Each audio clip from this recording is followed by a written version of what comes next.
कुछ बीत चुके सच्चे तो कुछ मनोरंजन किस्सों को कहानियों का आकार देता हूँ। कुछ इसलिए ही तो कहानीकार कहलाता हूँ।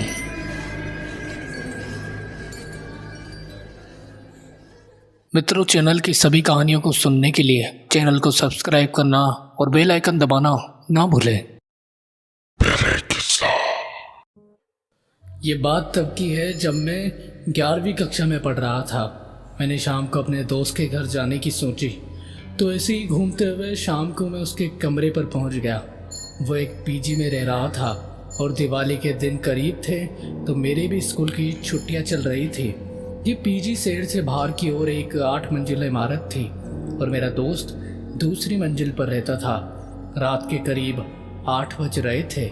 जब मैं वहाँ पहुँचा तो उसने मुझे बताया कि उसे कुछ सामान खरीदना है और अपने एक दोस्त से भी मिलने जाना है। तो उसने कहा कि तू रूम पर रुक जा, मैं वहाँ से होकर आता हूँ, फिर साथ में वीडियो गेम खेलेंगे। तो मैं अपने दोस्त के रूम पर ही रुक गया। मुझे वहाँ रुके अभी सिर्फ 15 मिनट ही हुए थे कि अचानक बिजली कट गई। उन दिनों लाइट्स जाना काफ़ी आम बात थी, इसलिए मैंने अपने मोबाइल की टॉर्च चालू की। लेकिन उसी समय मैंने देखा कि कमरे का बल्ब स्पार्क हो रहा है। वो बल्ब बिल्कुल धीमे धीमे जल बुझ रहा था। मैं काफ़ी हैरान था कि पूरे इलाके की बिजली गुल है, तो फिर ये बल्ब कैसे स्पार्क हो रहा है। मैं बाहर गया तो हर ओर सन्नाटा ही पसरा था। मैंने सोचा कि ये शायद मेरे मोबाइल की टॉर्च के कारण ऐसा दिख रहा होगा।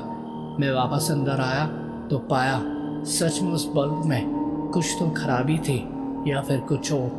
बल्ब अभी भी स्पार्क हो रहा था कि तभी मैंने कांच की खिड़कियों पर किसी के हाथ थपथपाने की आवाज़ें सुनी। उस समय मैं अंदर से सिर उठा।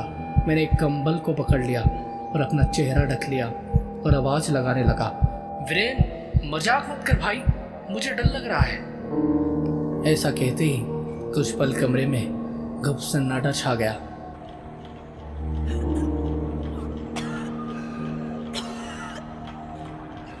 और उसी के थोड़ी देर बाद मैंने पंखे के हिलने की आवाज़ के साथ किसी लड़की को कराते हुए सुना। मेरा दिल उस वक्त मुंह को आने को था। मैं बाहर भाग जाऊं इतनी हिम्मत भी नहीं जुटा पा रहा था। किसी के दम घुटने जैसी आवाज़ उस कमरे में गूंजने लगी।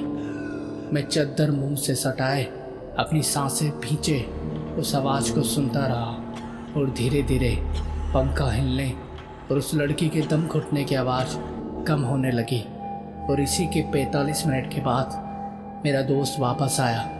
तब तक मैं अपना चेहरा कंबल से ढके हुए था और उसके आते ही मैं कमरे से बाहर की ओर भाग गया। वो भी अंधेरे में दौड़ते हुए मेरे करीब आया।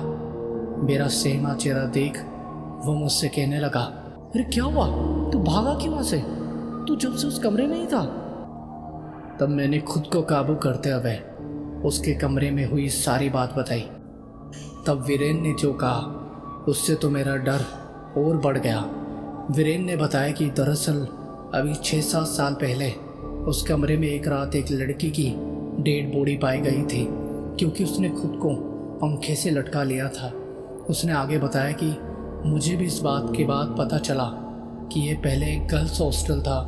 बताते हैं कि उस लड़की को किसी ने धोखा दिया था और उस समय वो प्रेग्नेंट भी थी। इस घटना के बाद इस जगह को बंद कर दिया गया था और अब बाद में इसमें पीजी के तौर पर लोग रहने लगे। मेरे दोस्त की ये बात जानकर तो मैं सदमे में आ गया कि जो मेरे साथ कमरे में हुआ वो वही सुसाइड अटेम्प्ट की आवाज़ें थी जिस रात उस लड़की का दम घुट रहा था और वो खुद को मार रही थी।